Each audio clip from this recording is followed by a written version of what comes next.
got Mr. Ryan Stewman up in the Hit Factory. What's up, brother? What's up, man? I see what you did there. You know, you're like, come over, man. I got this offer I want to talk to you about. And as soon as I walked in, he's like, let's do a podcast. He knows I can't say no. Like, as a sales guy, it's just not in my DNA to say no. I don't like hearing no. I don't like saying no. As the content king, you can't say no. So here we are. Merry Christmas. And Happy New Year. That's right. Christmas Eve, what are we doing? We're podcasting. Hey, you know what? Real quick, though, I always tell people this story. In 2014, I swear I saw you post. This is real. You made a post, and it said it was like maybe November, and it said next year I'm going to be doing this, that, and the other. And you were kind of walking me through everything in your copy, that is. And you were talking about launching your Facebook group. And, I wrote a book, and I'm just saying, you probably were more qualified to write the book when it came down to, I came up with community funnel, but I saw you had a new little plug out there around the community. Oh, yeah. Yeah. Our, man, I have over 120,000 people in Facebook groups. Like, I've been long, I guess you would say, on Facebook groups since Kevin Nations taught me into doing my first one for it was a paid one. I think back in 2013 or 14. So it's been a long time. And Sales Talk with Sales Pros, our biggest one, it's 84,000 people strong right now, is 5 years old, December 3rd. So it was 2015. I started that group. And it's now the largest. Facebook literally hits me up once a month and makes me do surveys and shit because I'm one of the largest and best ran communities on Facebook, from corporate. They send me specific emails. And at first, I thought everybody got those emails. I was like, hey, man, I was talking to some of my other buddies. It's like, we good? Cool. Is this the better? Oh, yeah. This the better one. Oh, see, I thought we were supposed to talk in the top. Yeah, got to talk into the side. 3 inches. Oh, yeah. All right. So, but anyway, I thought everybody got those kind of emails from Facebook or whatever. But apparently, no, that's not the case. So I've been filling them out since. Now I feel kind of important or whatever. But we have that group would be well over 120,000 people deep. We have 40,000 people blocked and kicked out and stuff because we have to keep the spammers out. We have to keep the people that have scammed and owe people money and shit like that out of there. And there's a lot of spammers when you get that much attention because there's two groups in Facebook. And this is one of the things that I teach: Sales Talk with Sales Pros and Small Business Big Thinkers. If you think about it, when you go into Facebook and you type in the search bar sales, my shit's the first thing that pops up, right? If you type in small business, my group's the first thing that pops up. So because of that, you get a lot of, spammers from all over the place that we've had to block and kick out of there. A lot of them trying to sell shit to real estate agents, to be honest with you. That's ridiculous. 40,000 in 5 years. Man, you've done an amazing job. But like you said a second ago, when we for those of you who don't know, he's been spitting a podcast since he's been here. I've been trying to get Cousin Jay's Facebook was logged in under my Facebook, and so I was trying to get mine logged in, and he was just over here. Everything he said, every other word was like a podcast. It was pretty impressive, pretty entertaining. I think Stewman should start a comedy show. He had me laughing. They say I was with Rob O'Neill one time. I mean, it wasn't like we were just hanging out, but I mean, we were at the same place talking. And so I guess we were kind of hanging out. But do you know who that is? No, I don't. So he's the dude that killed Osama bin Laden, right? Shot the motherfucker in the face 3 times. That had to feel good, But anyway, so he was saying that Navy SEALs are some of the funniest people he's ever met. 'Cause he's like, when you go through serious amounts of trauma, laughter and comedy is about the only way, dark humor is about the only way that you can make it through something like that. And when he was saying that shit, I was thinking, man, that probably explains why I'm so funny. I've been through so much trauma. That's probably just how I compartmentalized it all into jokes or whatever. Right? It's things that wouldn't be funny if you didn't just laugh at them anyway. So, well, we up here. So tell me about this community thing. What are you doing?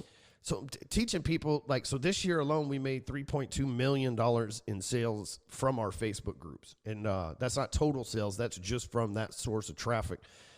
I've had that group for a while, but in March or April of this year, I outsourced my ads on Facebook for the first time ever. And the person, verified, awesome Facebook ad guru guy that I outsourced them to, got my 10-year perfect standing account blocked, almost overnight. Holy moly. And and we were spending like $70,000 a month in Facebook ads, and they were just like, and had been for years. You know me, I've been advertising on there for years, and they were just like, you know what, go fuck yourself. We don't care. Like finally I pulled some strings and got it turned back on like 6 months later, and I'm running ads again now.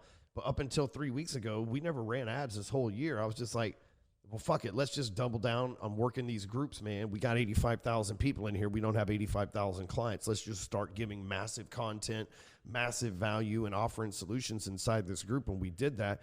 And without ads this year, we still grew 21%. And that's still, we still have next week, which is a big week for us, the last week of the year. We could, that could go to 25 by next week, because we could, seriously increase some stuff starting the 26th. But for us, man, my team and I, we just worked harder in that group and built this culture back there that's unbreakable now. And it's like almost like the military back there. And it's like something people are proud of. Like, it's like, oh, you're in the sales talk group. Me too. It's like they block 40,000 people. We're like the chosen ones, right? Like people have, and they should, because we run that shit for them, for that community, and gives us a voice and a way to collectively, we've raised money. We've given probably $150,000, $200,000 in charity this year because of that group. I mean, it gives us all a voice and a power to do stuff, so it's been a huge thing. So I built a product, right until I kind of get excited, but I built a product showing people how I did that, because it's not just like how to set up a Facebook group. It's like how to build a culture and how to make sales without people being like, dude, every time I go to Stewman's group, it's like, blah, blah, blah, buy my shit. You don't want that. You want a culture where people can ask questions. And I show people how, like just a couple of years ago, I made $2 million from a group of 500 people. So you don't have to have 85,000 people in your group. And so I just show people all the ways that you can make money through Facebook groups. Because right now, hopefully they don't fuck this up for us, but right now, Facebook groups the only place that there's no ads. Yeah. So I'm in control of the advertising. If I put a filter on the group to where I get to control everything that's posted in there, shit, I ain't got no competitors. You can't run ads in my group. I'm not going to let your bullshit post that I don't like go through in there. So guess what? Now I'm in control. It's like, it's my TV channel. I'm in control of the whole thing, Hell yeah, it's your show. Yeah, absolutely.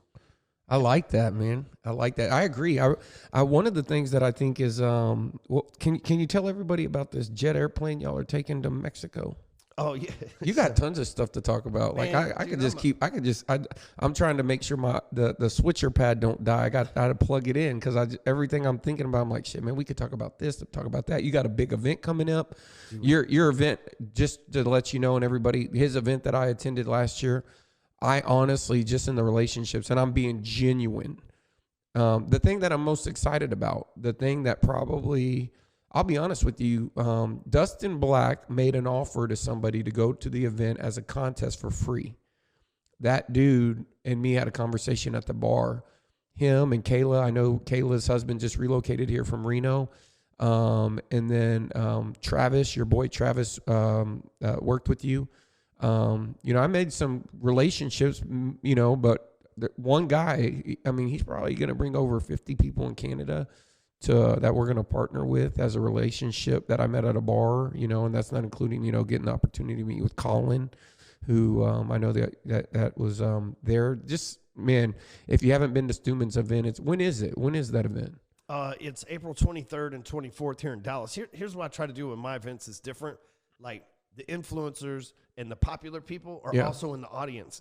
There's guys like you that are sitting in the audience that have been on stage, could be on stage, but you're also there. I was sitting next to Frank Kern. Yeah, that's what in him. So another person that's like, and Billie Jean. And it's not just like who's on stage, but the audience is full of popular people. Instagram influencers, clever investor. Yeah, all those folks are there. They'll all be there this year too, even more. Because I try to make sure, because like, let's say that we're going to put 1,000. The max is 1,000. We've already sold 600 tickets, and we haven't even really ran any ads or promoted it yet, right? That's just our like inner circle that's coming, okay? Right. And if you have a blue check on any of your platforms, I give you 2 tickets, because I want the influencers and their partners there, because, man, there's people that are in that audience that are going to run into somebody that they follow online, and they're going to be able to pitch them and do a business deal just like what you're talking about. Right, right. And so I want the people on the stage, in the room, in the chairs, so that it benefits everybody who comes. But it's April 23rd and 24th, And if you go to my Instagram, it's at Hardcore Closer. There's a link right there on my profile where you can get tickets for like 90% off. Hell yeah. Now the jet. The jet. All right. Is it full? So I got like maybe 6 spots left. I'm waiting till you have 1 spot left. And well, check it out. This is what I'm doing, right? And I didn't tell people in the beginning, but so we're going to load up this 12-seater jet. It's actually 15-seat jet, right? We've got 13 spots available and about 6 left. And we're going to leave Dallas and we're going to fly to Cabo, and we've rented out these mansions for 2 days, right? For 3 days. And like when I say mansions, I mean at Pedregal. If you Google Pedregal Cabo, you'd be like, oh shit, it's like Dan Bilzerian style houses, right? But what I'm doing is over the course of 2 days, it's like nonstop. So what I'm doing is I'm teaching. See, lots of experts like you were. I know this because I was around. So this isn't some theory like just for the people watching. Like you did real estate, right? And I was your mortgage guy, you know? Before I went to prison, obviously. Like, and we sold purses. Yeah, and we hustled. I had to ask, was this one real? And so, you know, we hung out all the time back when we both had real jobs. Like, you know, we were actually in the grind. You weren't the average frustrated agent. You were leading that Keller Williams. I wasn't the average frustrated loan officer. I was leading Willow Bend over there, right? The only 2 people that were ahead of me had been there for 20 years. Right. And so anyway, you know, for me, I look at guys like us that like the evolution was we got really good at what we did, and then we started teaching other people. And I believe that's like first you learn it, then you do it, and then you teach it. And that's really the path to mastery. And so what I'm doing, man, is I'm loading this jet up with experts that want to come down and start a coaching business. You know, you can charge people $500 to $5,000 a month to advise and consult and coach folks, man. So it's a very lucrative business. And so I'm going to be teaching people over 2 days how to build a funnel and then how to deliver. Like, so it's basically what I've been doing for fucking 11 years now, right? But we're going to have all the footage recorded, the whole training recorded. These people be featured in it. Now I'm going to make a digital product out of the thing because that's how I roll on, like, you know, how to build a coaching program for experts, you know? And it's not just like, hey, I failed at everything in life, so I'm going to coach people. But it's like, hey, you were a successful real estate agent. I know personally when you started coaching people, nobody around here went, well, this motherfucker ain't selling houses. What's he doing? Everybody goes, oh, well, that makes sense. Mike's good at selling real estate. Yeah. Same with Jay. Yeah. You know? Hell yeah. I know exactly what you're talking about. So we got the jet. We got the event. How about the what else you got cooking over here? I know you got something. What you most excited about? Well, I want to tell you this story. All right. I want to wait till we were on the air, man. All right. This the funny one? No, it's not funny. It's really awesome, right? Okay. So, I was at Glenn Beck's office the other day. There's a dude this is why you got to get your ass to events, right? Okay. Mike invited me to an event a couple years ago. I met a dude at the event named Nick Nanton, right? The guy is an attorney and he's an Emmy Award winner and some shit like that, right? Really cool dude. A couple years ago, he invites Jay and I. We had been at the Berkshire Hathaway meeting, I think, and then we flew back together in a private jet, I think, from Berkshire Hathaway meeting, the shareholder meeting. And then that night, we went to an event with Nick Nanton where they launched the was an Underground Railroad. Right? Yeah. And a cool movie, by the way. I think you were there. Yeah, actually. And so, anyway, me and Nick, we just kind of stayed in touch because you introduced us those times or whatever. And he hits me up a couple weeks ago, and he says, hey, it's kind of last minute. And he's speaking at our event, too. And he says, hey, it's kind of last minute, but I'm going to go see Glenn Beck. You're in Dallas. Do you want to go hang out with us? We're going to film it. And I'm like, oh, that's cool. He's like, yeah, you'll be in the live studio audience. So I look down at my calendar, and I'm like, oh, shit, it must have been meant to be. I ain't got shit to do that day. That's amazing, I always got dude. shit to do, you know? And so I'm like, yeah, it's cool. It's on a Friday. You ain't got shit to do. So let's go hang out with Glenn Beck, right? And, man, first of all, he just walks in, and it's like, you know, it's like, and there's only like 5 or 6 of us. So it's like, your boy was there. Kitchens was there. Yeah. And so he walks in, and he just like, hey, what's going on? I'm Glenn. I'm like, I'm Ryan. You know, just like, cool, whatever, right? And this guy, in a couple things, like he's running a 9-figure per year internet marketing business. Basically, if you boil it all down, he's running a 9-figure per year media company. He talked about struggling. And that just goes to, like, no matter how much money you make, you always see yourself somewhere you're not, because he's comparing himself to CNBC. and NBC, and he's like, hey, we can do so much more. You know what I mean? And he's dumping the money in there. You think, oh, he's making $100 million a year. He's just like you and I. He's dumping all of his money back into his thing, living below his means, growing his stuff because he's competing with the big dogs, right? It's inspiring shit. It really is. What do you mean living below his means? Because that's so funny that you say that. What do you mean by that? Well, let's say that, like, he's been in the business for 40 years. So the guy's been making millions per year, but he's still wearing a pair of $50 shoes. He wasn't wearing good. He was wearing an ugly Christmas sweater from Nordstrom that may have cost $60 or $70, Like, he didn't have a Rolex on. He didn't even have a Panerai on. He had like a Timex watch. Like, so what I'm saying is, like, he's not worried. This dude's in the limelight in front of millions of people per day, and he's like, he's not, like, he's frugal. So yeah, so this is the most important. This is funny. You're actually scratching my itch here. So, because I think about you and I think about Jay, and I think this is a huge. This is probably one of my biggest weaknesses. Because I am frugal, and I think about Yes, let's talk about the jet. If I literally found a place, found the jet, had the deal laid out, showed Jay the place we were staying at, everything you just said, and was going to launch a coaching program, but I didn't have the balls to do what you did. Just so you know, just for the record. So everything you were saying, it wasn't my ego. I wasn't going to say, well, I do that too. I programmed it in the back of my mind, looking at Stewman like, that dude is just winning because he takes massive freaking action. He turns that shit in. And so I got to live with that, right? I got to live with other people taking ideas. I'm not saying my idea is your idea. We're alike. It's not that a lot of people are going to, you do shit, right? And so I was watching this Gary Vee thing. And so I just know where I struggle. I know my weaknesses. And Gary Vee has this guy in the audience, and the guy stands up in the audience, and he's asking him a question. And I'm watching it. It's like 4:30 in the morning, and I'm in my bed. And usually I see your post first. Literally every time I open my damn phone, if 28 out of 30 days, it's like that shit was posted 4 minutes ago or 9 minutes ago, or when I get up here and I finally pick up my phone, I got a little routine, and your shit's right there. And I'm like, that dude, good morning motivation for you every time. You just got consistent systems. I mean, you are consistent John Kitchens is pretty consistent, but shit, up against, he's consistent on like being the Iron Man.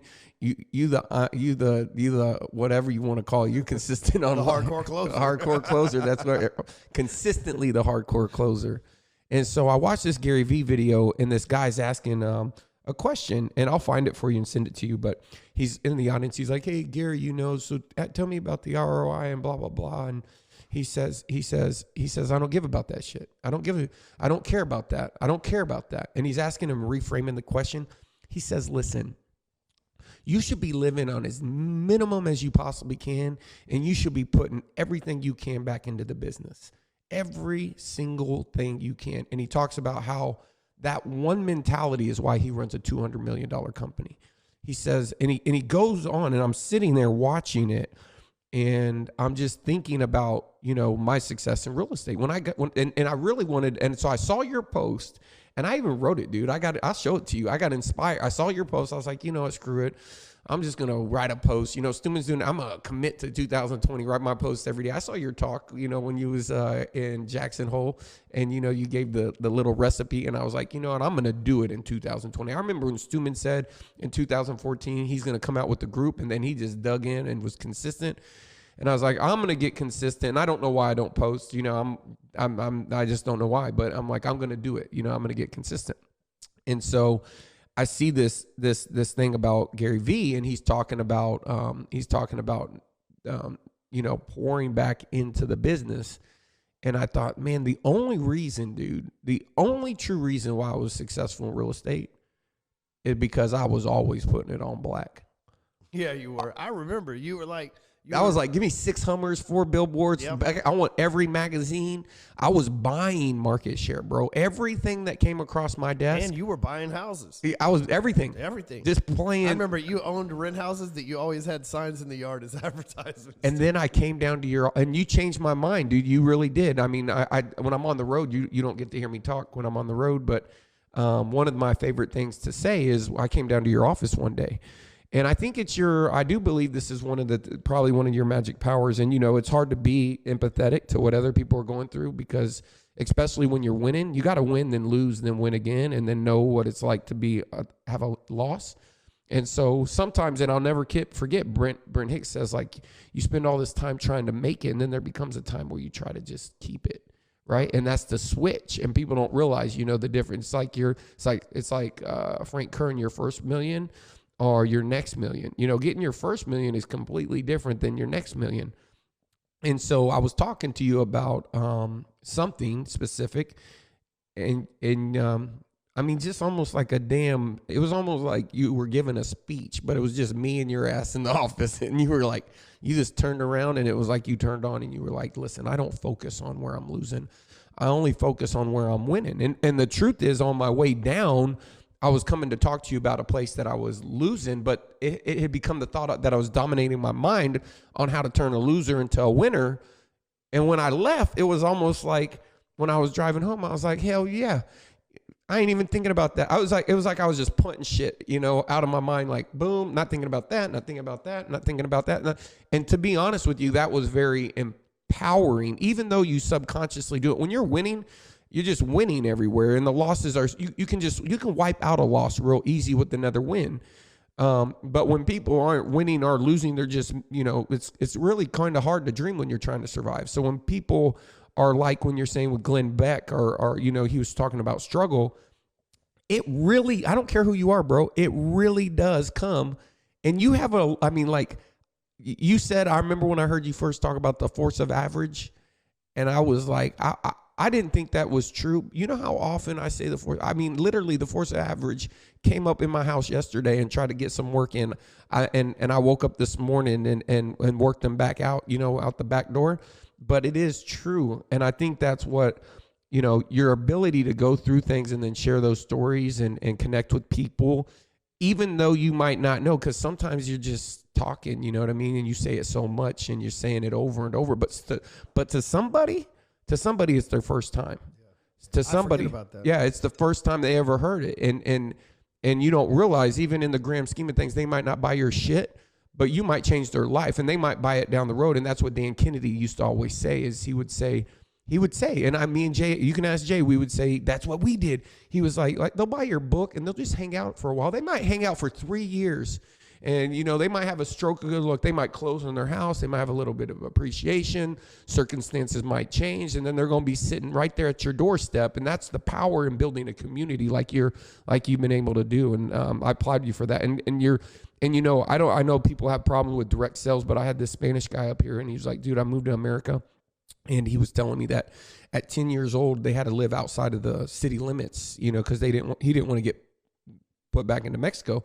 And he said when he became a citizen or whatever, they moved into town and he started going to school and stuff. And he said, I got turned on to direct sales. And it was just a conversation with Jefferson Santos. And this dude goes on to tell me that was his first exposure to personal development. And, imagine what life would be like, dude, the stuff that we're doing, although that we have sold a lot of people a lot of stuff, there's a lot of people who are winning. And, it really does all start with the mindset, because that force of average is going to consistently come down, whether it's today, tomorrow. And so it's really how you behave. And that community that you're around, sometimes you need that community to be there for you, when that force of average comes in, because you're hearing those other anecdotal stories. And, it's hard to get there when you don't. Put it this way, the strongest people in the world don't rely on their own willpower to be strong. They get around people who help them stay sharp. Well, there's a lot to that. And one of the things I'll say, this is my favorite time of the year, because every day I get messages this time of year from Thanksgiving until New Year's. It's like, hey, man, I was eating with my family and they mentioned the force of average. But then they never heard of you before, but they heard the phrase before. That's my phrase. Go, you can Google. I own the trademark on it. Nobody came up with that shit before me. Right, what I mean? You met him. But exactly. But these people, it's spread. Yeah. You know what I mean? It really has. And that's why. Which is part of building a community and culture code. And here's the thing with me. You said like the jet ride thing or the event or whatever. It's like, if I didn't sell those tickets to the jet, I'll pick up the phone and sell them. I'm willing to do the work. That's why I got that abundant mindset. It's like, man, fuck it. If I got to go to work, I got to go to work. I was just with my boys Joel Marion and Dan Fleischman. And Joel told me, he's like, man, we were getting close to this event. we'd already spent like $3 million on the venues to get it all set up and shit like that. We had like 20 seats that we had to fill. He's like, I hit the phone, dude. You'd be proud of me. You know, and he made his 100 people work. They hit their budget. That's how I operate too. It's like I go in there and I take these big risks because I know that like ain't nobody, like I don't mean to say this, pat myself in the back, but can't nobody clean a house like me, man. You know, I know Tim Grover says there's like closer and then there's cleaner, right? I didn't realize that there was a whole nother level to this shit, but that's what I do. I go in and I clean house, and I know in 20 years of doing this shit, I've never been let down once, right? So I just have a big belief in myself. And really, Mike, and I'll get back to my story in a second, but sorry about that. That's all good. The force of average. You didn't know you was coming over here for this, did you? No. The force of average in the G code, I think, is really my life's most important work. Like I could see 10 years from now, I'm like preaching almost at like a church type of setting, teaching this principles, right? Like it's like a religion just means like religion, which means living, which is just like a way of reliving life, right? So it's like a way of life. So I could teach this as a true way of like, not doesn't mean you're not Christian or not Jewish or not Muslim. It's just like, here's the focus points. Like you have the book of how to get into heaven or whatever it is that you believe in, but here's the focus points of how you make the most of your life on earth. And I think that's like really why I had to go through all this shit. I think the next 10 years, me being 40 years old and in the next 10 years, people saying he's old enough to beat this stuff. He's built legitimate businesses. He's got a good family. He's been through any setback you can think of pretty much and overcome the thing. Like this guy is our guy that can actually, we can listen and trust that he's actually done it. He's not full of shit because it's all documented. You know what I mean? Like my whole life's pretty much been online. But before we go into that, I'll finish telling you the story about Glenn Beck. So I go into Glenn Beck's office and he says that yesterday he was having a rough day. He said, we got some things going on here. And the cool thing is Nick is a hell of an interviewer. And, yeah, he is. And Glenn told his whole story, how he became a Mormon and why he chose Mormonism and how he got involved with the Underground Railroad and how he's freeing slaves. And he's like, dude, for 400 years that slavery was legal, there was only 12 million slaves. There's over 50 million slaves right now. 400 years, 12 million. There's 50 million in existence right now. They're setting them free every day, you know. A lot of them are sex slaves, unfortunately, little children. And that we give to that. Once I saw that movie, we've been giving to it ever since, you know. And it was just cool to hear him tell that story. But he has George Washington's compass, okay? Now, Glenn, what makes him so good at politics, I'm not a political guy, so I don't know shit about him. But what makes Glenn so good at politics is he's quite the historian. And his whole office is full of artifacts, right? Like, you know, Abraham Lincoln's pet bald eagle and shit. You know what I'm saying? Right, It's like that. And so he says, anytime I'm having a rough day, I carry this compass. He says, you have to understand, the guys that came over here, George Washington and the founding fathers, Thomas Jefferson, these are guys that, like, imagine if Texas we just discovered Texas and you guys armed up and held off the rest of the country. You know, like, and then all of a sudden Texas is its own country and you make your own rules. It takes a certain type of person to do that.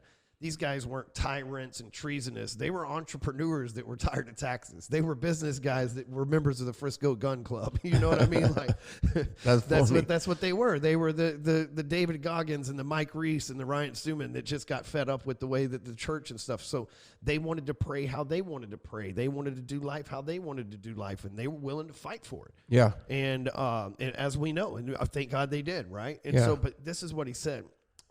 When they came over here, they didn't have GPS. They didn't have all the shit that we have. They didn't even know how big this fucking rock that they're on was. So they had a compass to kind of remind them where they'd gone and where they came from. That was their guiding light.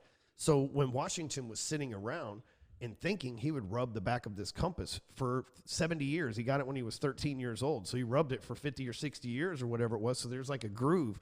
And Glenn Beck, when he's having a rough time, would rub that too. But here's the cool part of that story. That's cool, but here's the cooler part. So there's two pictures of Washington that are super famous. One where he's crossing the Delaware River, right, in the front of the boat. Right. And that's the most popular one. Another one was super popular in the beginning, but the last 20 or 30 years it's been proved to be a fake picture. And that's the one where you see Washington in prayer.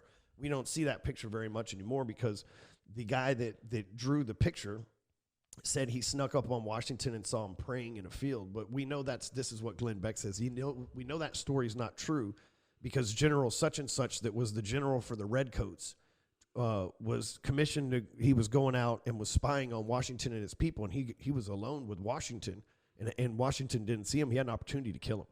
The general for the British Army had an opportunity to kill Washington right there. He could have snuck up on him. He was in the middle of prayer, and he went back. He didn't kill him, and he went back, and he said to the other guys, he said, we got to turn around. That guy was praying, and I heard him pray, and any guy that talks to God like that, we're on the wrong side. Damn. And he said the reason why they know that picture was fake, to tie all this together, was the picture was of George Washington praying like this, and the general of that army said George Washington was praying like this with his arms open, talking to him. Like, dude, it's still, just hearing that gives me chills. But like, literally, the enemy went back and said, any guy that talks to God like that ain't gonna lose. Right. Like, think of the words he must have been saying. There's no transcript of what he's saying, but think when he's just sitting there, just like saying things. He was. I tell you what he was doing. He was speaking it into existence. Yeah. You know, this is our country. You know, with my cold, dead hands. You know what I mean? It meant every damn bit of it. Right. It's such a cool story. That is unbelievable. And I thought, man, dude, how badass is that your enemies decided not to kill you because they heard the way that you speak, and they were so enlightened by what you speak that they even thought about switching sides. That's power, man. That is amazingly unbelievable. That's a great story, dude. Hell yeah. But you are a good storyteller. Yeah, well, I appreciate that. Yeah, we gotta come up with I feel like we need a campfire. We need all stories with Stewman. I like that. Man, that's good. That's hard to top, man. That's hard to top. Well, you know, in being in Glenn's office and hearing him talk about that stuff, man, it was just like, wow, dude, you know, this guy's a lot older than I am. You know, he's been in the media, and he was an influencer before an influencer was a thing. Right. And he influences elections. Shit, think about that. Yeah, that's huge. And yeah, it was, man, and it was cool to see their operation and everything. I had been there one time before with my friend Ken Shamrock. He did a sports interview there, but it wasn't with Glenn. It was with another side outlet in the Blaze. So. But the truth is that you know what I take from that? I got the text to go, and I didn't go. Jay said the same thing. He's like, damn, I didn't know you was going, or I would have went. Well, the main thing is that but you went anyway. Yeah, that's me. That's you. That's the point is that I you're just show up. Yeah, you're making moves, always taking massive action, and you know, one of the things that I'm really excited about is you know, well, first of all, Jay's moving into town. That's going to be pretty cool. But one of the things that I'm excited about is podcasting. You know, you came over and I wanted to share with you the podcast room. I literally moved here just because of the podcast. That's why, I mean, when I moved, I wanted to build a house. I wanted to have a casita. I wanted to have a separate, because my kids are going to walk in anytime, just so everybody knows. So I'm like, I'm fending them, you know, luckily they're not, the games aren't in that room. So, and grandma and grandpa are here. Otherwise we'd be toast. And so, same way. Yeah. So like for me, it's setting it up and learning. And the real core is you know, they Google announced right now they're transcribing every single podcast and indexing all podcasts. And so most people don't, you know, I think they have misconceptions about podcasting. I think that, first of all, you know, we're live right now. We're video on a podcast. People do podcasts in their car. You can take the content, chop it up. You can put out, you can put episodes, obviously, on Spotify, iTunes, Google Play, Facebook, Instagram TV. So you can put that content anywhere. A lot of people aren't like you, Ryan. They don't know what to say, and they definitely don't have so much to say in a funny, entertaining way. You know what I mean? And so I think that, you know, a podcast is like a framework. How many books you written? I'm on number.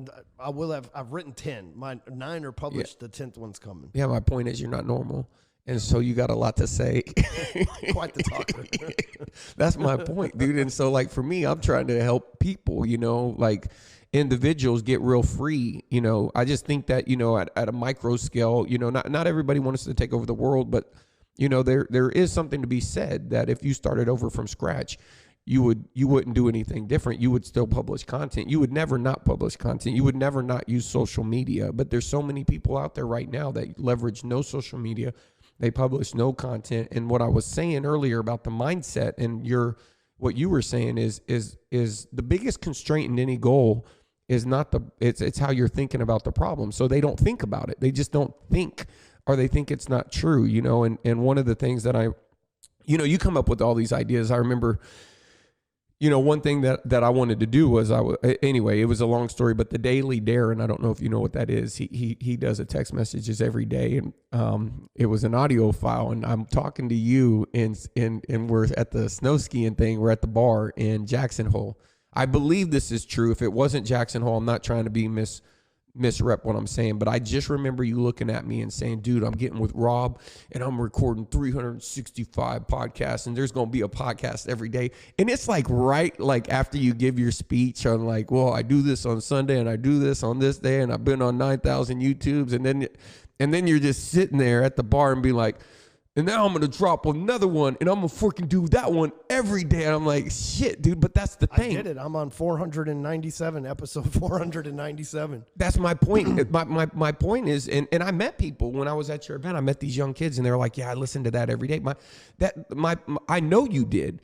And the thing is, it's like David Goggins. I'm running an ultra marathon. We could go run right now, go run 50 miles. We can. We can. Yeah. But the truth is that the point that I'm trying to make is that to some people, they think that's a lot, but it's a lot. It's just perspective, right? Like for you, I think, to David, that ain't shit. That ain't just nothing. Another race. It's just another race. So the point is that the biggest constraint that you have is in your own mind. You got to set those goals. And it's the contrast principle, it's like you're contrasting based upon what you think is a lot, and what I think in the spirit of like next year in 2020, I think people need to be really inspired and think about, you see people that are 400 pounds on The Biggest Loser go down to 12% body fat, lose 180 pounds in 6 months, but they can't run a mile when they start, and there's 6 of them and they're running a marathon. And the truth is they do, to change their life, they got to change something they do every day, and somebody has to lead and inspire them. Because again, the most successful people they're not David Goggins. They don't require their own. They get around the right people, and then they get it. And the truth is that they're going to lose. They're going to lose. They're going to make the wrong decisions some days, but they don't focus where they're losing. They get back. It's not that you're going to fall off the horse. It's not that you're going to. That's what the G Code's all about, man. Focusing on wins every day. Every single day. And that's what you focus on. You do. You get what you're focused on. You do. And so hopefully people are going to be inspired to come do your event, in April. April what?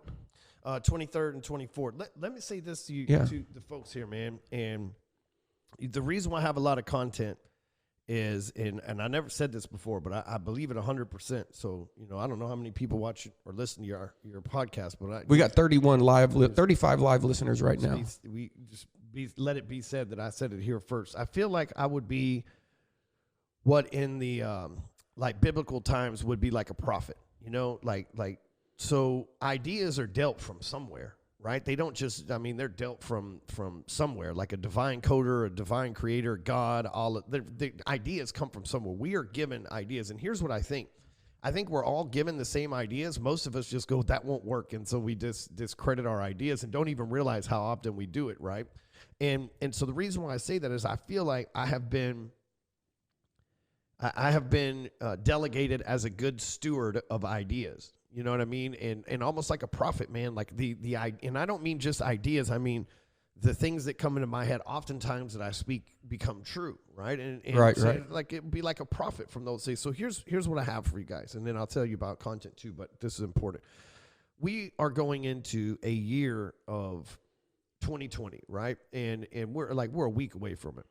And 2020 is a rare time where in numerology, it's a double, right? It's like 2020. 2020 is also synonymous with perfect vision, right? So I really believe this is going to be a decade of clarity for a lot of us. But here's what's even better than this.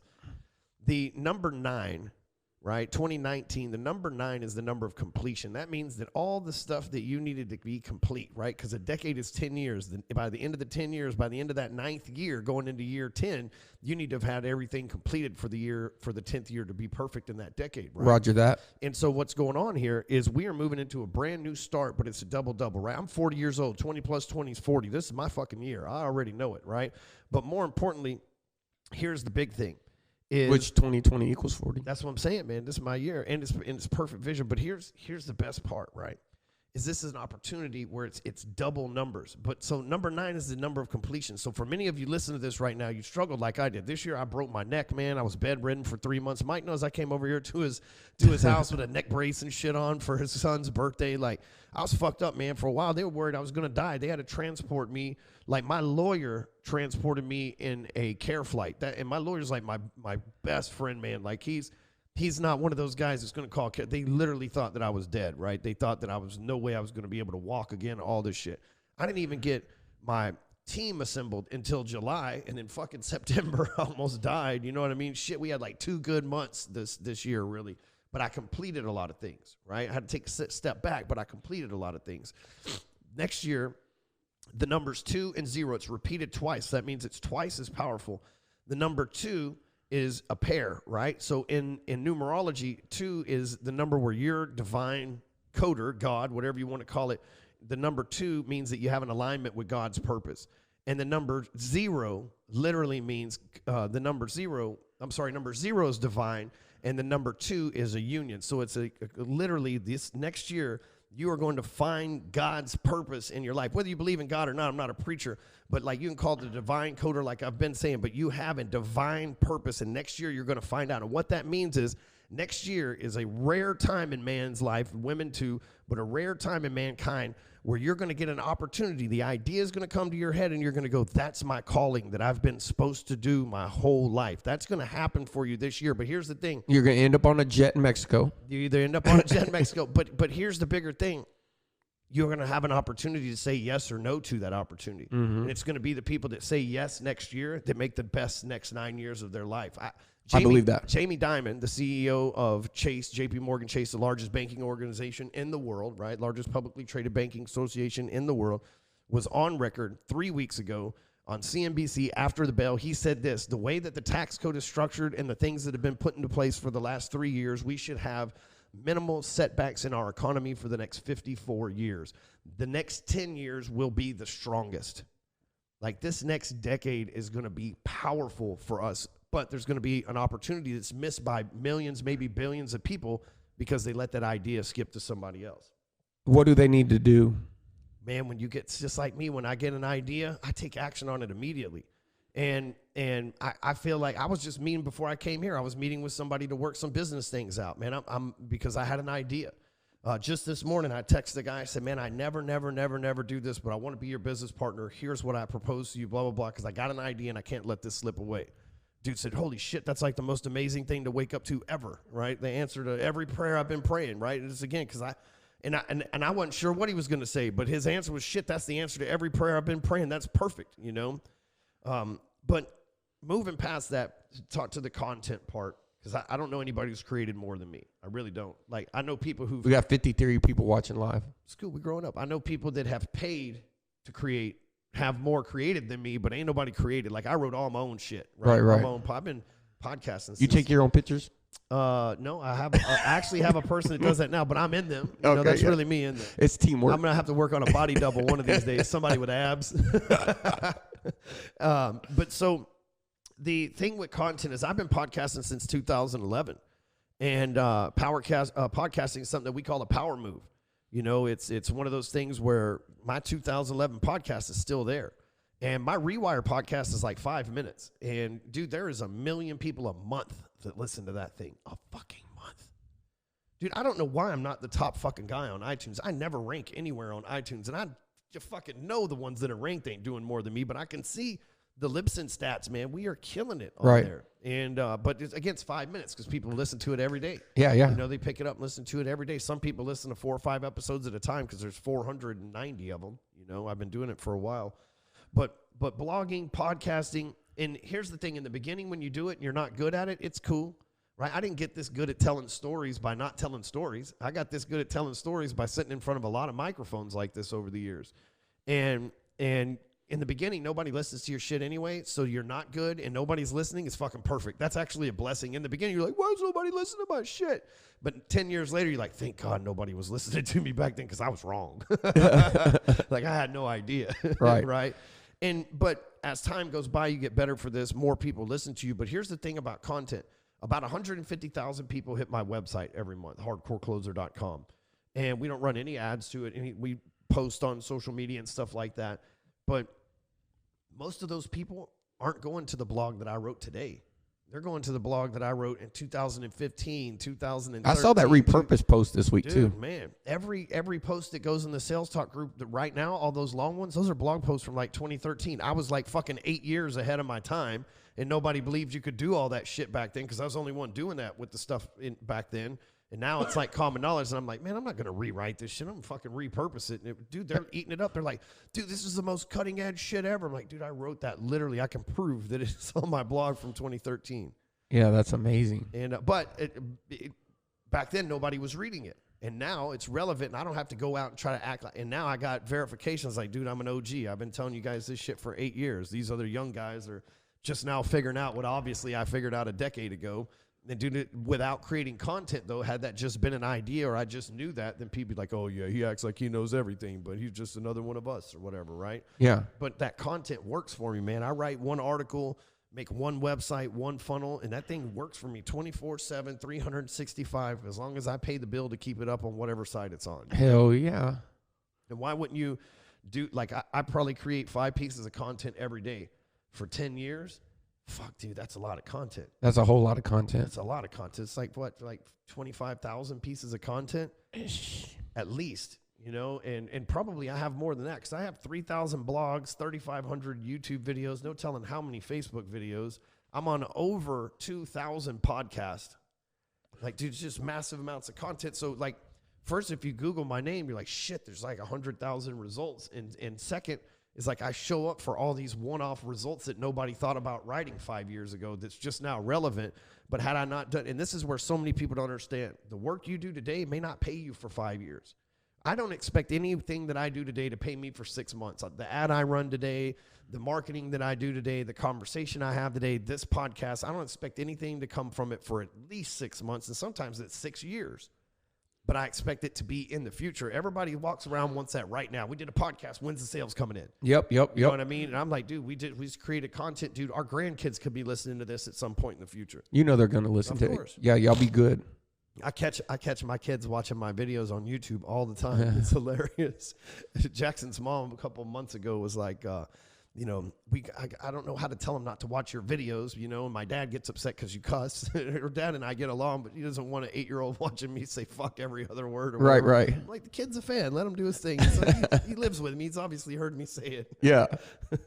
That's unbelievable. What's the plan for Christmas, dog? It's Christmas Eve. You're up here hanging out with me. Yeah, man. Well, you know, you got to be with family for Christmas. Hell yeah. So, man, we went to Kansas last weekend. There's still nothing up there, in Nothing. case you're wondering. No. And saw Amy's family. They're up there. Her grandpa, bro, is like 96 years old. So I go to it's weird because I got like 2.5 million people online that know who I am, like through our Build Your Empire, Hardcore Closer, like it's a lot of people. So if I check in somewhere on Instagram, whatever, there's always somebody in the city that's like, hey, I'll buy you drinks, I'll buy you lunch, can we hang out? You know, which is fucking awesome. I love it, you know. And so I go up to Kansas, and Dan Fleischman, a good friend of mine, he sends me a text. He says, I see you're in Wichita. I know some ballers there. I'm like, of course you know some fucking ballers. You know every city that in the world, you know where the ballers are, right? That's how Dan is. And he goes, yeah, my buddy Brandon Stevens is there. He's a good friend of mine, owns Jim Steakhouse. You know, I can connect you to if you're going to be there a few days. You should definitely meet. And I was like, man, I'm coming home tonight, but I appreciate it. But I just casually looked over at Amy's grandpa, who's never had a job in his life. He's always owned his own business. He's a bad motherfucker, right? And he's 96 years old. And I said, do you know the Stevens family here in Wichita? And he goes, yeah, he owns the gym that I work out at. And I'm like, you still work out? He goes, yeah, I go to the gym 4 days a week. This guy has a walker.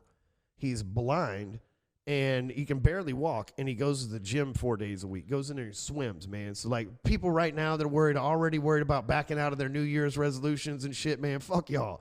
96 years old and goes to the gym 4 days a week. Some of y'all in your 20s and can't make it 1 day a week, you know?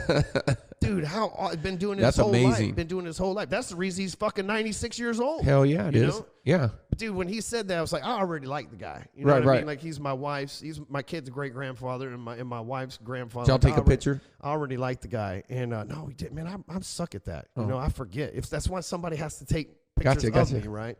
That's what Danny does that at the office all the time. The pictures I share, Danny takes them, right? And but so like I'm just thinking, man, like my respect level for that dude just went up. Like at that point, I didn't want to leave. You know what I mean? It's like, oh, dude, I didn't realize he was such a badass. You know what I mean? Like 96 years old, still hitting the gym 4 times a week. That's honestly unbelievable. But you know, that's like you said, he's just. But it comes back down to, you know, you got to do something consistent. Yeah. You know, it really does. I mean, to be honest with you, that's you're consistent. You're just consistent. You could do everything you do inconsistently, your results would be different. You've been consistent. No matter if it's calling expireds, you got to call them when they don't work, when they do work. You can't have that short-term mindset, you know, be that carnival marketer, that person who's competing against 3% of the market. I tell people all the time, I say, you know, speaking to a real estate professional, they're working for, you know, buyer leads or seller leads. And I'm like, you're not looking for buyer leads or seller leads. You're looking for homeowners to become subscribers. Yep. Pay you with attention. That's what you want. You want a database that'll pay you forever, that you deposit. Your ass has extremely been beyond impressive. I'm excited to see your 2020. Your I don't know what you're up to, but I know that you're cooking something, and I can't wait to. I can even see by that grin that is probably you up to something. How about the workouts? You crushing them this year? Man, you know, I broke my neck September 13th. Yeah, it's a cool story. You know, I got this lawyer friend of mine, and they own this land in Cotulla, Texas. It's like 3,700 acres. You almost killed Jefferson. Yeah, I almost killed Jefferson. And down there in Cotulla, that's where Jeff Bezos' grandfather owned a bunch of land. So Jeff owns 30,000 acres down there, Van Horn, Cotulla area. But it's like the best hunting in the country, right? If you want to kill shit, that's where you go. And so we go down there, and this place, they're lawyers. They're really smart lawyers. They have a lot of money. And what they do is they rent out the back 500 acres of this property to, you know, like those pictures where AOC was like crying on the Mexican border because people were in jails or whatever. Yeah. Yeah, that's their land, right? They rent that out. So there's an airstrip in the middle of their land for presidents and senators to, you know, PR stunt shit like she did to go down there, right? But they rent out, like they make money from that land, renting it out to the government. When you get caught crossing the border, they lock your ass up in my homeboy's land, right? So back 500 acres are federal leased out to the feds. And so we fly there on private jets and land on our own property. It was pretty fucking dope, right? And man, we get off the plane and everybody's there. It's like, hey, what's going on? And I hop in one of those Razors with one of the dude's daughters. Jefferson? Oh, no. With one of the lawyer's daughters. She was driving. She's like 13. She was driving it. And she took me around the property, and then she got out, and Jefferson hopped in, and I took off in it. And, dude, I don't know what the fuck happened, but I wrecked the damn thing and flipped it. You know, I honestly, I wasn't drunk. I'd never been in a wreck like that in my life, but I fucking did something, you know, and I don't remember. It all happened so fast, I don't know what happened. But I didn't have a helmet on or a seatbelt, and we flipped passenger side down first, so Jefferson, he didn't have a helmet or a seatbelt on either, but he came out pretty easy. It flipped and threw me 20 feet, and it flipped so bad. Those things flip all the time. But it flipped so bad that the wheels came off the damn thing, right? Damn. So I drove it back with like only 3 wheels or some shit. Not knowing your neck's broke. Dude, not knowing. I like Jefferson said it landed wheels up, and then we both just crawled back, and I drove it back with fucking broken neck and then passed out in front of everybody. So it's like I was just running on adrenaline to get through it or whatever. And they care flighted me to the hospital, and the hospital told me, they said, I woke up, you know, and they're like, hey, sir, you're in bad shape. You've broken your neck in 2 places, and you're probably not going to be able to walk.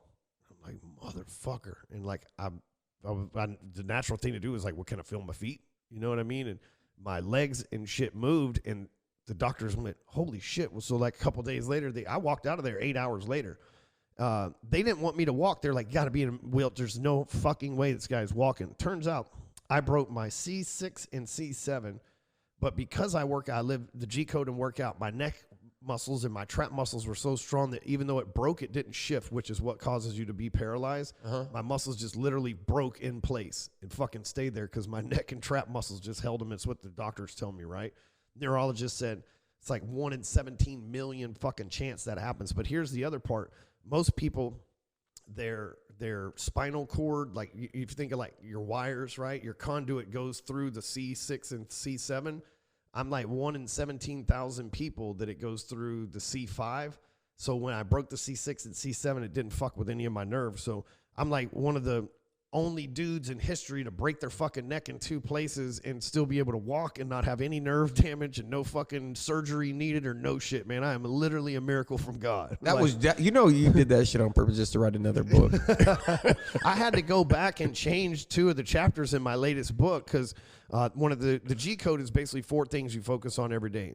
Your grateful mindset, your genetics, the group of people you're around, and your grind, your business, right? And so I had to go back and rewrite the genetics on how working out for 21 years every day saved my life, because anybody else at 40 years old, think about that, anybody else at 40 years old, most people quit working out when they're 25.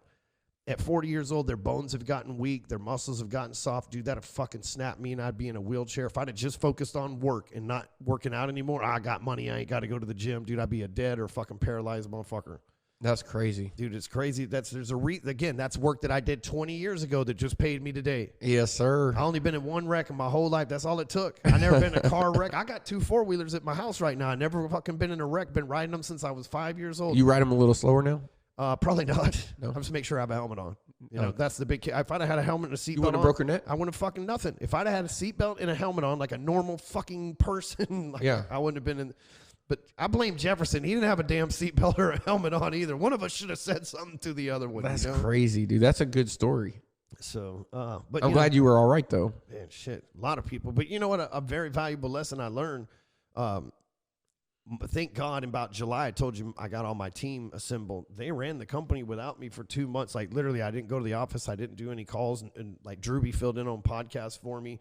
And dude, we broke even every month. We didn't grow. We broke in. That's saying something. When your folks can sustain your shit for 90 days, that's what they did. 3-month cycles, and we broke even every month. So they didn't lose nothing, man. They didn't have me steering the boat and bringing new shit in, but they fucking held it down, which is good, you know. Hell It says yeah. a lot for my team because, you know, we don't. There's only 4 of us, so it ain't like there's a whole shitload of us to hold this thing down. It's like, oh, my staff of 80. Like there's 4 of us running a $10 million a year business. It's right. Unheard of in this world, you know. Hell yeah. But they handled it. Proud of them. That's amazing, dude. That's awesome. That's awesome. Dude, how long do you think we've been talking? We probably been going for a little minute. You're having fun though. Yeah, I was having fun. I saw this. Quit. Yeah, we ain't got to quit. I saw this deal about long form podcasts and the Joe Rogan. They broke it down, and it's actually the theory on it was it's actually better. Do you ever watch Joe Rogan? I did. The last one I watched was with Lil Duval, which was about 2.5 hours. Matter of fact, one time Joe Rogan did a 45-minute podcast, and you were mad. And no. I know why. And you're going to, like, you might catch a little backlash for this. But if you go look, it's like the shortest podcast Joe Rogan's ever done was with Gary Vaynerchuk because Gary got on his nerves. You could clearly tell the two of them didn't mesh. Because Gary's like, rah, rah, and Joe's like, dude, I'm high. Calm down. You know what I mean? So, but I remember reading the comments and people were going, 45 minutes. Oh, I bet this guy sucks, right? Because they know Joe's stuff's super long. Right. Like, oh, Joe must have wanted to get rid of this guy. They must have paid him to be there. And so when you say that long form, like his fans were disappointed when he was only 45 minutes. Hell yeah. No, man, dude. I mean, the main thing about podcasting is, to be honest with you, you just speak podcasts. You were giving me anxiety because you were just being funny and natural. And I was trying to log into my Facebook. I'm like, man, he's just going to waste all this gold. I need to, but it never stops. It keeps on coming. You know, I'll tell you, for me, man, I'm, 2 things. One is I'm real. So in 2016, you don't know this, but in 2016, I curated. I'm not saying I created something for some bull crap to show anyone. I ain't showing. That's not the point. That's not my goal. But I did create a process for me for setting my goals, and where I got extremely vulnerable, and I got it all on a big sticky. And basically what happened was. I wanted to make passive income. So right now, one of the things I'm real excited about, I just changed my flight. I'm going to Canada. Been building a team up in. They won't let me up there. They won't let you in Canada? Ed Milet's like, Ed Milet just told me, he's like, come hop on my jet. I'm like, I'm not trying to get all of y'all arrested. You can't go to Canada? They won't let me in, man. Why? Gun charges. Oh, gotcha. Yeah, they're very protective at the border. I mean, it's part of one of the hardest things. I mean, it's not the hardest thing, but they don't play around. You don't want to be in your cell phone when you're going through. We're just snow Mexicans to them. Yeah. You know what I mean? They're we're Canada's Mexicans. They ain't letting us in. They don't build the wall. Yeah. And everybody's so nice up there, man. It really is. They really are nice. Yeah. But the dollar's to $1.32, and I've been I was telling you earlier, I've been hanging out with this guy who. Anyway, he's got a little. I think he bought like 100 homes or something like that. And anyway, the reason I brought it up is because passive income. I think that watching other people say there's no such thing as passive income. Is it really not passive? Blah blah blah blah blah. I don't know about you, but I think that. I put it at the top of my list. I'm the type of guy that says like, well, maybe, just maybe there is something. And now I'm not saying passively not work. And I tend to like to work on long-term things. So on my goal, I like to finish projects. I hate it when I can't finish a project. And I like, because you're a closer. Yeah. Got to close shit down. I got to close it down, dude. I got to get it done. If I can't finish it, I don't want to start it. But usually all my magic happens between Christmas and the 31st. This is where, they say good stuff happens in space, and there's a book called The Surrender Experience, where you surrender. A guy built $1 billion company, just surrendering, and kind of going with a little bit of the flow of how things are, not trying to use so much force, power versus force, right? And so to me, I just feel like what you were saying about the 2020, I feel something personally, and it's amazing that you said it, and I feel like I'm making this shit up, but I'm not. Maybe you just put it in my head, but I do feel like I was wrapping up a bunch of stuff in my mind, getting closure, and I do feel, this kind of, the force of average did send me an $80-something thousand bill in the mail yesterday that I got to pay that I didn't know was coming. So that was it's sitting over there. That was a little force of average whack in the back of the head with the car antenna. My wife walked up here and laid it down. You know what the best part of that is? What's that? Somebody believes in you enough to bill you $80,000. Yeah, I know, right? Like this I just paid $112,000 to Amex today, and I'm like, these guys believe in me. They do believe in you. They're betting on you. Yeah, they believe in me, man. I believe in y'all too. I'm gonna pay y'all. That's the point, man. Like, and one of the things that I don't get to talk to a lot of people about, but that's my point that I was making was that for me, it's you're over here working. Whenever you were with the gentleman you were with, you're over here on Christmas Eve, getting dialed in, having an idea, waking up, making that phone call, trying to make it happen. Same thing as how I called you. I was really excited about the opportunity we talked about 90 days ago. I was on a call saying, man, we really got to get this to the end zone. We have XYZ. We need to get with Stewman and talk through how this is going to work. And that's why I reached out to you. And then just, it's just like when you went to Glenn Beck, you texted back and, you're normally busy, but you were like, hey man, I can roll through there about 10 o'clock this morning, which is probably 2 now, but you rolled through. And, the long story is it's just playing that offense. It's getting really clear, that 2020 getting clear on next year. And for me personally, I coach rookie tackle football. That was the best thing. I learned more. I was going to tell you if your son. So we do definitely wants to play. Yeah, 100%. Okay, and so I got a flag football team, which is all my rookie tackle football. But the cool thing about that, Jay's son's playing on Crew's team, and then on Braden? No, Riggs. They finally is he tall enough now? Yeah, he's tall enough. So Riggs is playing. He can catch, and he's going to play on Crew's team. But this flag team, they only do, there's no practice. It's just games on Sundays. It's 8 games to keep the boys together in the off season. But anyway, and then I signed up to coach soccer, right? And I'm telling you, man, I'm just putting it out there.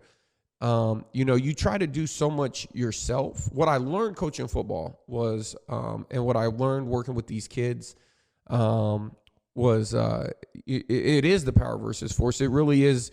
When you're out there, first of all, you can make a huge difference, right? You can make a huge difference, but like giving a kid a high five or giving a person a high five, a lot of the times we see. Hey, it's 2019. Do not pat them on the ass. Yeah, like don't do no that. more of that anymore. No, you can't do that. But you can tell them good job, and you have a choice. You have a choice when you're speaking to a kid. You can tell them what they did wrong or tell them what they did right. You can enforce them with negative or positive, and you have a lot more awareness around them. And there's kids out there, they'll aggravate you.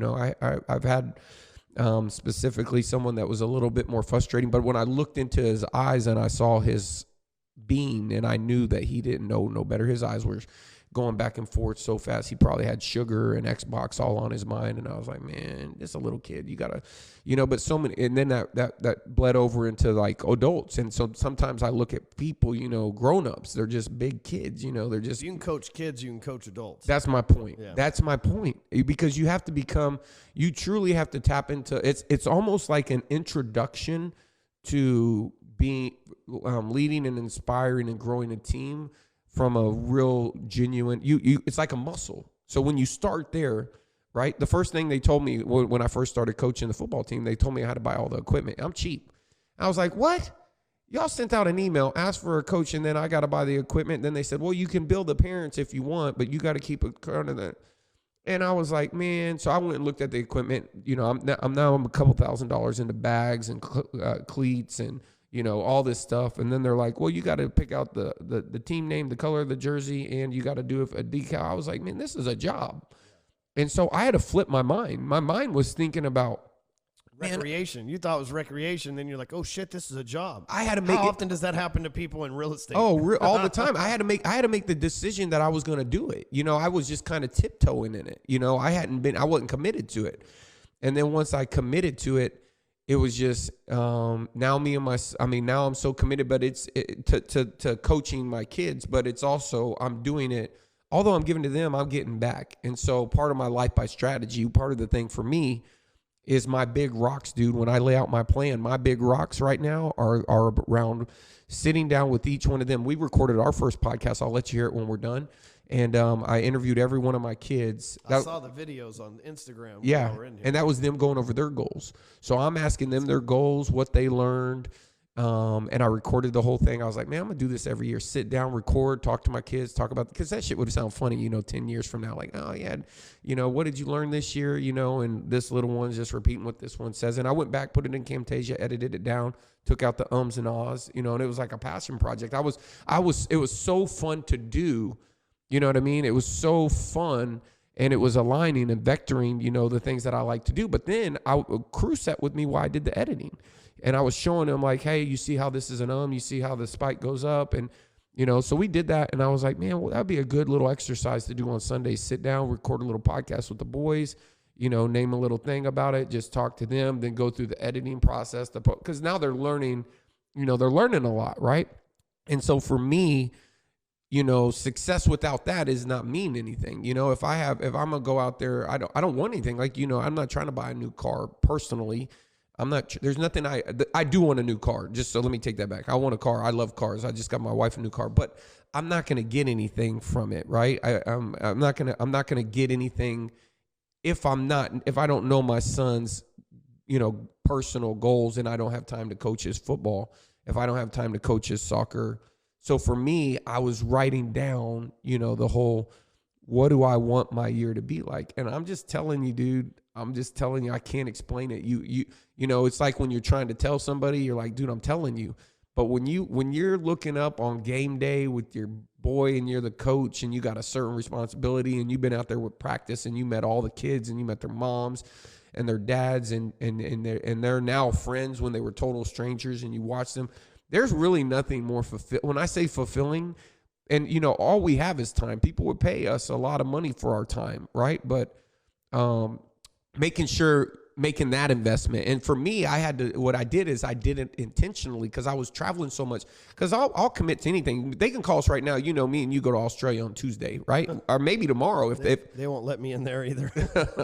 But you're willing to go anywhere, I'm anytime. Willing to go, yes. Anytime, right? You'll pull the trigger. You don't need a week in advance or a month in advance. If it's a deal, you're jumping on a plane and going.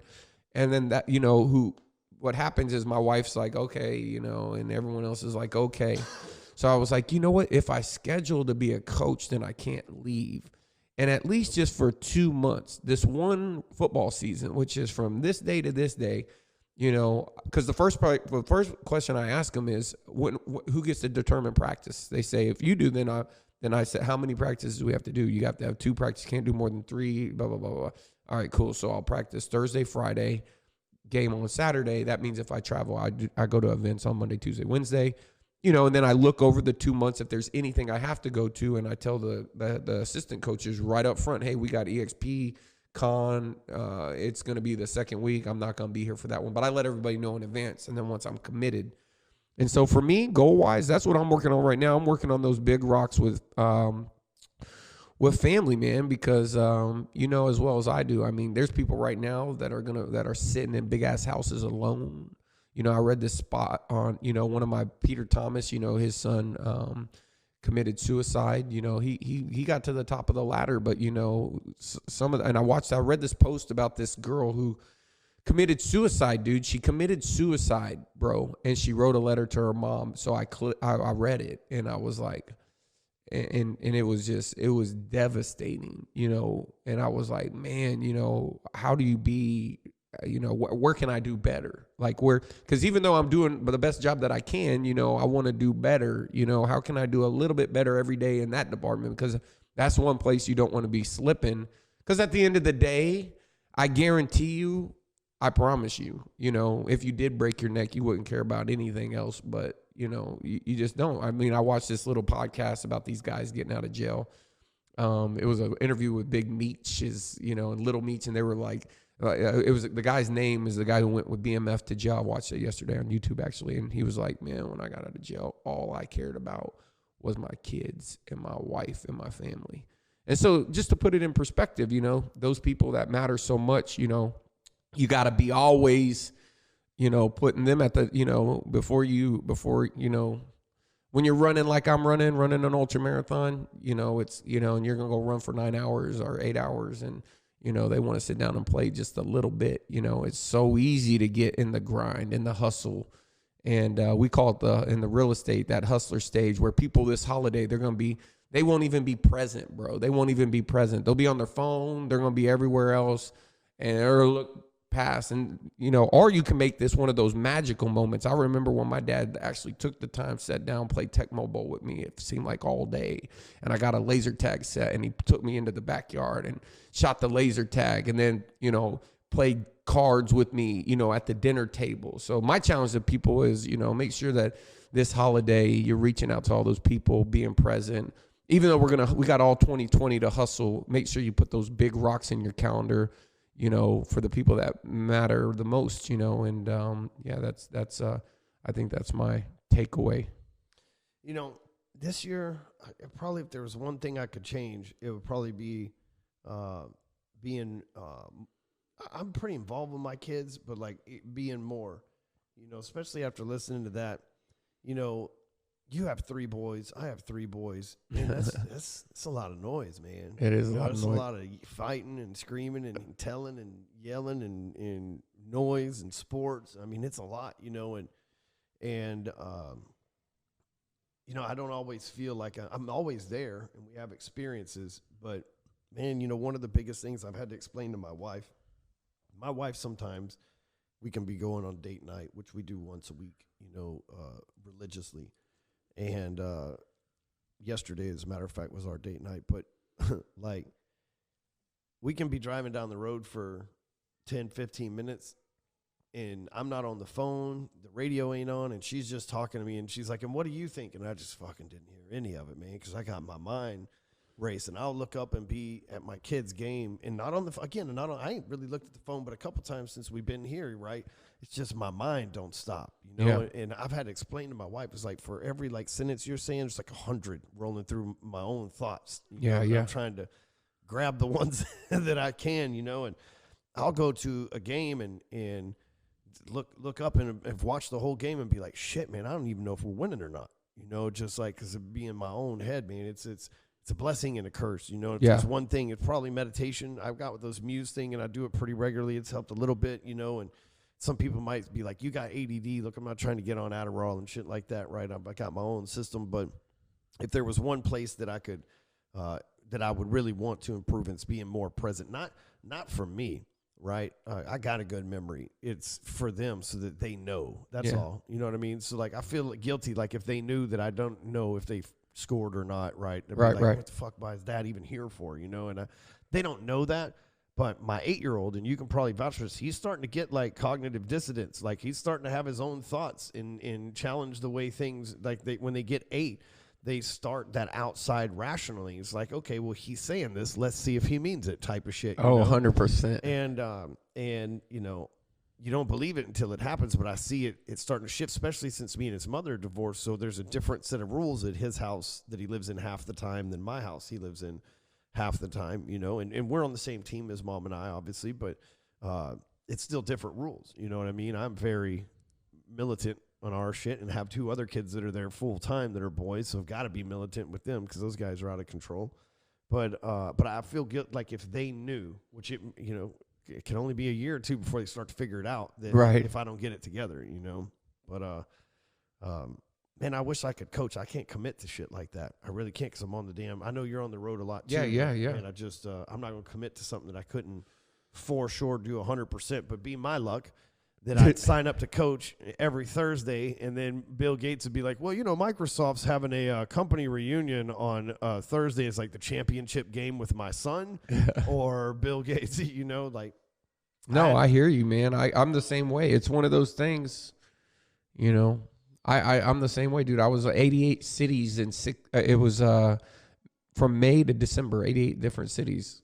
And that was the point, is that if I didn't put that rock in there, I would just be an 80. I would be somewhere. I would. Right now, I got more places to go than I can. So they just deal with that. And now the coaching was just, it was a legitimate way to say, all right, because it was 8 weeks. Yeah. It was 4 weekends. Long, yeah, it was 4 weekends that I was just going to have to, move around. I just prioritized that. But, you know, practice, coming home, you know, all that stuff, it was pretty cool. And it's not for everybody, but I will tell you that I really would, if you're ever on the fence, man, and you have that opportunity, I will say it's from a personal growth. I learned more than I ever thought. Man, I'm going to tell you the difference between us and most people. You know? Is that the end of the show? No. That's the difference between us and most people. See, on my son's birthday 2 years ago, Ed Milet said, I need you to be in this location to meet me. Can you do it? And I didn't go, well, it's my son's birthday that day. Can we do it again? It's like, I'll be there, Ed. Told my kid, hey, man, I love you. Here's your present a day early. Congratulations, right? Roll the fuck out, right? Most people wouldn't do that. Be like, oh, man, it's my son's birthday and blah, blah, blah. Like, my son's going to grow up and go, shit, my dad handled business. Like, I was dropped off at school in a Rolls Royce because my dad would give me my present on the 10th and 11th because that's what had to be done. You know what I mean? But a lot of people won't do that. You know, a lot of people won't. They'll oh, man, maybe next time. You know, people always hit me up. It's like, you know, hey, I want to do this. Cool. Be at my office Monday at 11. Oh, man, I can't book a ticket that quick. Bitch, I could go book a ticket for a flight an hour from now. Right. You know, like you're like, excuses don't work on me, man, because I know how to overcome those things. Yeah. But one thing I want to say, man, that you touched on 20 minutes or so ago that's huge is, and I was talking about this, and I know this is your audience. So realtors out there, don't get mad at me for what I'm about to say. I know the ballers are about to agree with me.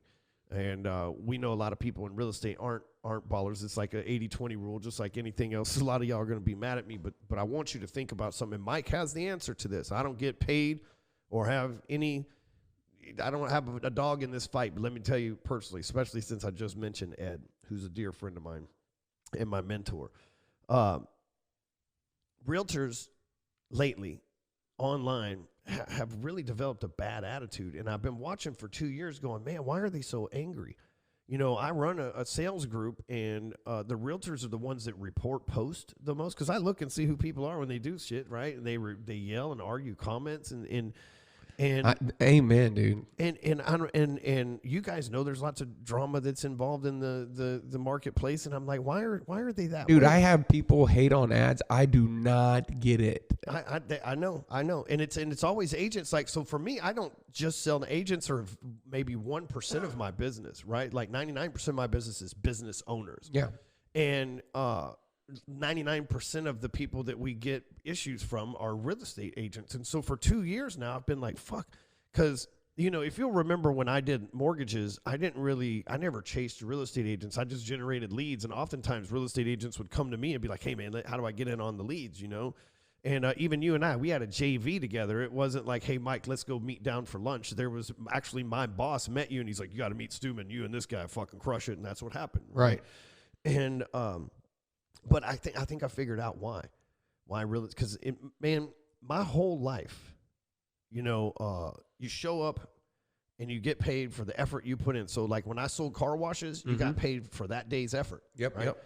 When I did mortgages, you know, you might make $30,000 in a month, but shit, if you don't do a mortgage and take applications the next month, you ain't getting no damn money. Right, right. And so everything is transactional. And I remember there would be months like in 2009 when I would crank out like 40 loans in a month by myself, right? I'm just like fucking exhausted and wake up the next month and go, fuck, I got to do this over again, or there ain't no money coming in. Like, that was nice to make 80 grand that month, but fuck, I got to do something. Right, right, right.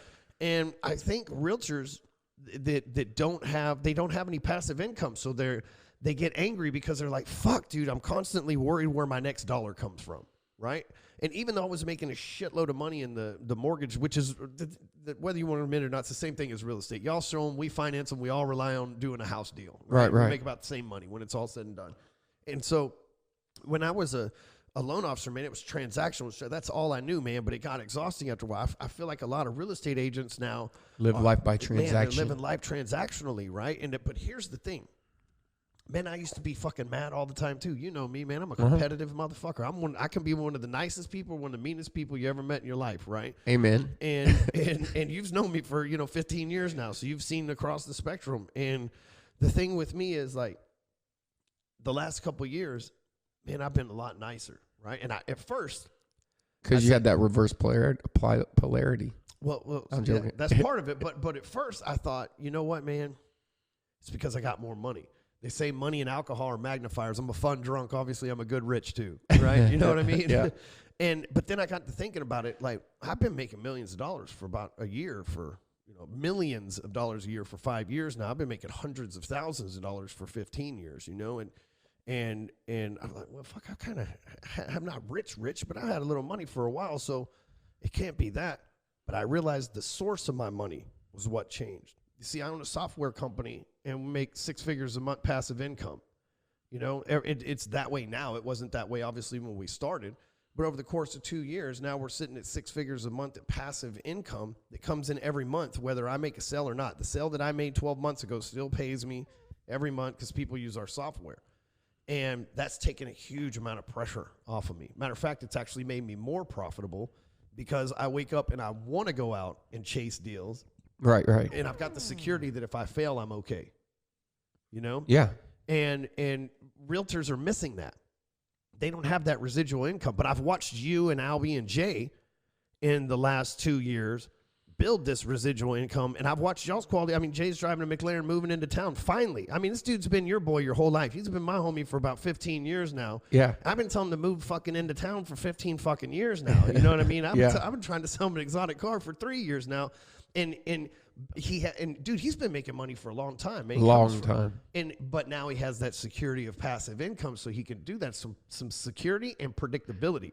But here's the bigger story, and I told Jay this. I haven't told you. He's probably already told you this. But, my friend Ed Milet he built an organization similar to EXP, but in financial services, okay?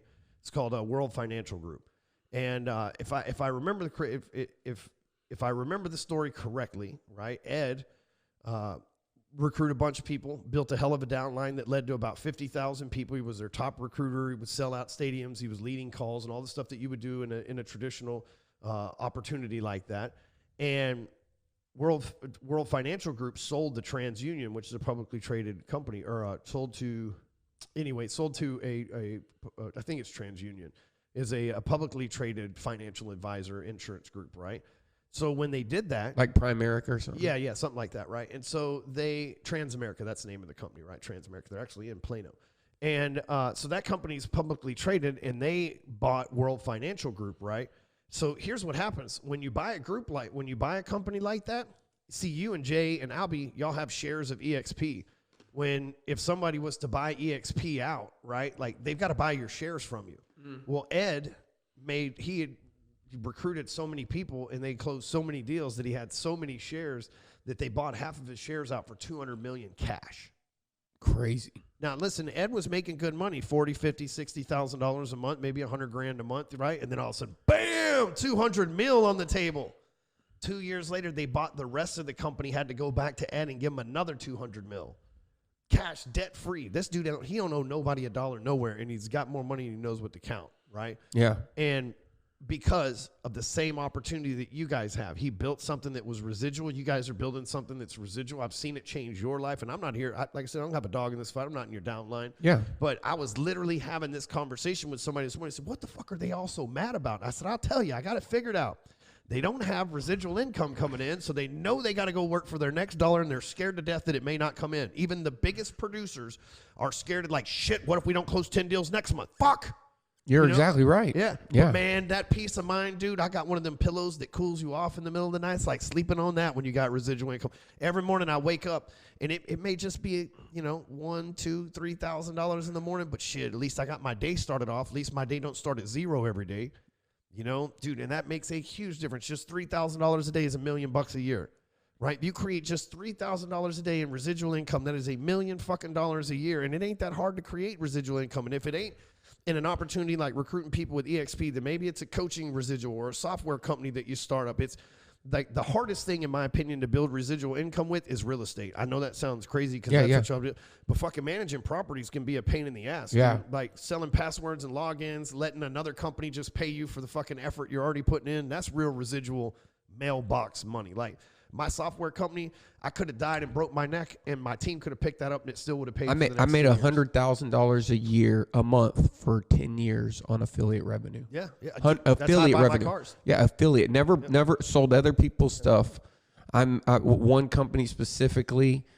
After two, and it's because the truth is that the difference between, if I look back over time, one thing happened. I learned email marketing. It was before social media.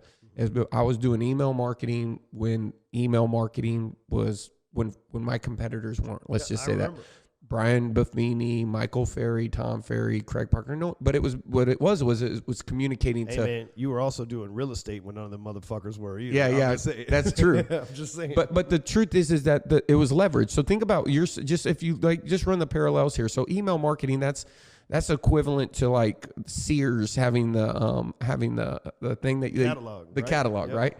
And so then you have they say the radio, and as you were sending it to an audience of people that could buy and shop or whatever. But what happened was when social media came out, it did change the game. But it's still the same thing. The same thing is that you have an audience. Now, for me, I would email people videos. I watched, and you had an email list, and I didn't, so I built a social media list. Yeah, which was brilliant. Because I was like, "Fuck, man, he's already got the email list. I got to figure out how to build a social media." Which is where they spend more of their time because now they do. Yeah, because like you said, on a group, there's no advertisements. In an email inbox, there's tons of advertisements, and so. You can still leverage the email list. You can email them. I could email a link to this video on my Facebook, right? On my Facebook page. I hit mine tonight when it was the night before Christmas sale. There you go. Yeah. There you go. And you're going to ring the register. I already wrote the email. And so I'll show you the email I wrote this morning. But the point is, the point that I'm making is that so many people don't realize, and I think you're right. You're saying, to me, you're either living a life by strategy or life by transaction. People inherently, you said peace of mind. I think that's the most valuable thing in the world, peace of mind. It is. Yeah. Because we're less stressed out when we have money. Let's just admit it, right? Yeah. Like, we're less stressed out. We're you want to stress me out? Fuck with my money, and when you have that peace of mind, is hey, I get to do this because it's something I choose. Yeah. Versus fuck, I got to do this again. That is a huge mental, subconscious, subliminal shift in just an overall how you look. Because how you do anything is how you do everything. So when you have that shift in business, which is probably the thing that most of us hate the most, right? If I had a choice, people say, no, I'd still go to work. Bro, if you gave me $1 billion cash today, I'm hanging out with Amy and the boys. I won't see none of y'all again. You know what I mean? Dude, it's I'll be off the internet and everything, man. It's it's a job, just like anything. I like helping people and shit like that, but there is a bit of money where I'm not going to work tomorrow. You know what I mean? Right. I might show up on a live once a month with a friend, but I would want to be with my family. But that's that peace of mind that so many people, they're worried that they like, shit, where's my next dollar coming from? And then they're angry and riled up. And then, you know, these days with social media, man, you wake up and maybe you don't know where your next paycheck's coming from. And then someone's bitching about the president or about Nancy Pelosi or something else, or, you know, somebody says something that triggered you. And then that, and the fact that you ain't had your coffee and your morning snack and you're all hangry, and like, then you say some stuff on. We've seen plenty of times where a lot of real estate agents have said some messed up stuff online and lost their license and lost their brokers, kicked them out of the brokerage and stuff like that. You know, it's like we can fall for all those things. When you have money coming in, here's what happens. All of a sudden you're sitting on a little bit of money. You're like, that shit don't matter. You know, that's real talk, man. When you got a little bit of money coming in every morning. I used to pay attention to haters. I still get haters every day. I just don't see them. You know, I see them about as good as Stevie Wonder sees me. You know, I don't see them. And the reason why is because, like, I'm focused on this abundance thing that I've got because I got residual income coming in. I'm not focused on the scarcity stuff. Yeah, you flipped. And you know, was that the polarity thing? Yeah. Well, one of my core values was it still is. One of my core values is focus on my supporters, not the reporters. There you go. Man, I have a strict set of core values that I operate by. And a strict set of core values that I operate by, and then I got 21 rules to money that we live by too. And like if it don't fit into those two things, I just don't do it, you know. And not everything fits into those, you know. But you got a system for making decisions. Most people don't have laws that govern their lives, but it works really well for countries. So why wouldn't it work for individuals? Oh yeah, do it now. Yeah, my 21 laws for, I'll give you a couple of them. My 21 laws for money. Yeah, I want to hear those. Their boss, man, Dave Ramsey, would be jealous. He really would. So, I got the 'twas night before Christmas. This is right? Okay. I like it. All right. 'Twas the night before Christmas, and all through the house, my wife and I working, laying all these presents out. We worked our asses off for the entire year to earn enough commissions to buy presents and fill our kids with cheer. But some of our friends struggle right now. They didn't learn the right techniques to match their why with the how. But 2020 brings hopes of a new dawn of time for those who learn the right way and can control their mind. It's your turn to get ripped, rich, and right in your life. It's my job to help you make all that happen with the least amount of strife. Let's link up together and dominate the next 10 years. I'll make you a hell of a deal and quell all your fears. Join Apex and I'll coach you forever. I'll help you crush it no matter your business endeavor. I'll drop the price by $2,000. I'll even add in some free bonuses because I give more than 2 fucks. Make this Christmas the one that counts. Sign up for Apex and learn what the G code is all about. I love that. It's going to go out tonight. When you wrote that today? Yeah, I wrote it a couple of days ago. That's the beauty about automation, right? But let me hit you with these rules for money, just a few of them real quick, because I know that you'll love them too, man. Right or wrong is like a blade of a knife, so hold on to your dreams. Why? These are all for all of our kids and everything, man.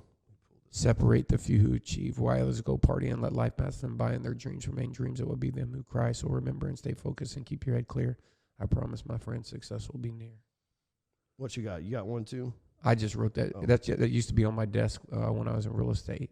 So number one rule, right? Number one. It's the 70-20-10 rule. Okay, live on 70-20-10. Okay. So live on 70% or less of your income. Invest 20% of your income and give 10% to charity. Right? Church, charity, whatever, right? And so most people... What qualifies for charity? Can that be like helping someone out? Sure. Or is it got to be... You can pay it forward in the Chick-fil-A line if that's, okay, if cool, that's cool. what you mean. I like that. Yeah. For tax purposes and all that good stuff, it's involved with 501c3s, because that's a big point, right? Like, yeah. I'm a nice guy and I want to give to charities, but also I don't want to give to Uncle Sam too, right? Right, so that's important to me. We give to the Can Academy. I think we gave them $50,000 this year. I'd give to Elevate Life Church here locally because they have Operation Benevolence. I pledged to give them $100,000 next year. We gave probably 15 or 20 grand to them this year. I gave 5 or 10 grand, I think 10 grand to the Model Citizen Fund, which helps homeless people in California. So I give, man. Yeah. Every month. This month I'm giving 15 grand. It's just what I do. If you can't buy something with cash, don't buy it with credit other than a car or a home. Number three, never have more than 6 months worth of living expenses in cash. Cash does you no good. And any of us, we're going to get a job. We're going to make a deal within 6 months. So you should never have more than 6 months. For me, that's 50 grand. Yeah. 6 months living expenses, 50 grand. It's the only cash I ever need. Everything else is going back into deals. If I have cash, it's because I'm sitting on it waiting on the next deal. You know what I mean? Don't waste money. Dude, we make enough money to leave every light in my house on for the rest of the time. But dude, when we leave a room in my house, turn the light off. We leave a room. I don't even pay the electricity bill at my office. We turn the fucking light off. We don't leave water running. We just don't waste money, you know? Number 5, don't spend money based on emotion. You know, that's a big one. Number 6, when investing your money, do your due diligence.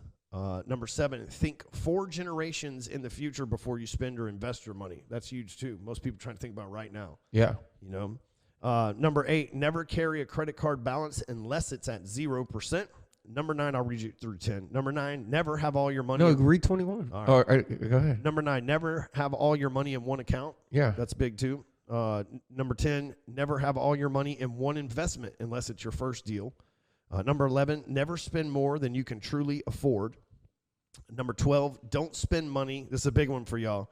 Don't spend money solely to impress others, right? I got a Lamborghini because I like it, not because y'all like it. You know what I mean?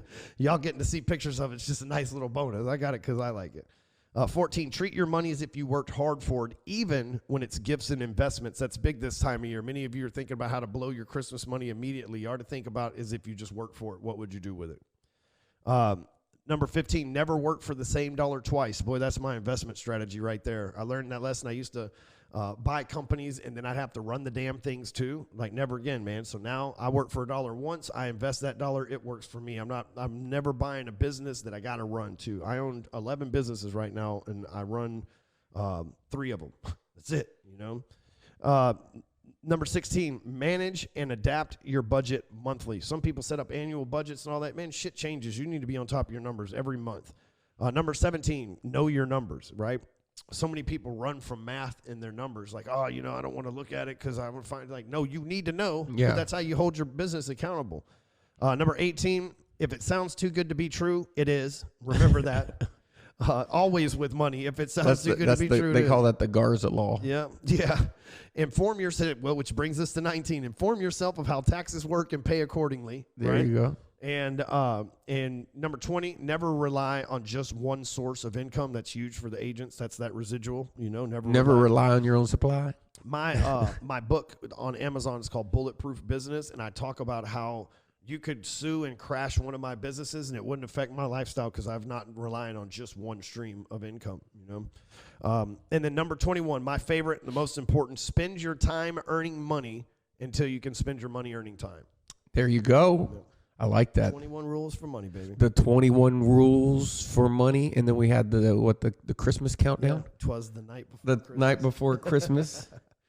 Hell yeah, man, dude. I'm glad you came over. Yeah, man. We got to do this again, though. We got to do this again.